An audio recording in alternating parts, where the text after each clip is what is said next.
अहिल्यानगरमध्ये ते चलती असलेले भोंदू बाबा रडारवर, ते बडे पुढारी ही चौकशीच्या फेऱ्यात।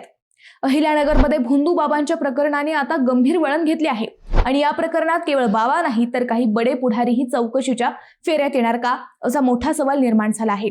मंडळी, अशोक खरात प्रकरणानंतर पोलीस प्रशासन अधिक सतर्क झालं आहे।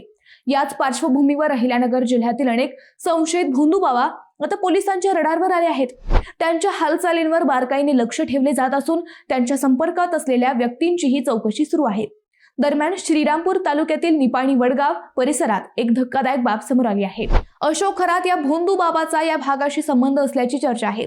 इतकंच नाही तर त्याच्या संपर्कातील एका व्यक्तीने तब्बल 8000 स्क्वेअर फुटांचा बंगला त्यांच्याच हस्ते सुरू केल्याची माहिती समोर येत आहे। या व्यक्तीकडे अचानक मोठ्या प्रमाणात संपत्ती कशी आली याबाबतही परिसरात चर्चा रंगत आहे। या सगळ्या पार्श्वभूमीवर पोलिसांनी तपासाची सूत्रे अधिक कडक केली आहेत। अशोक खरात प्रकरणाचा तपास आता SIT कडे सोपवण्यात आला असून या तपासात श्रीरामपूर तालुक्यातील काही बड्या पुढाऱ्यांनाही चौकशीसाठी बोलवण्यात आल्याची माहिती समोर येत आहे।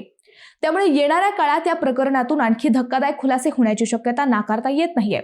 मंडळी, या प्रकरणात समावेश असणाऱ्या पुढाऱ्यांना काय शिक्षा व्हायला हवी, कमेंटमध्ये नक्की सांगा।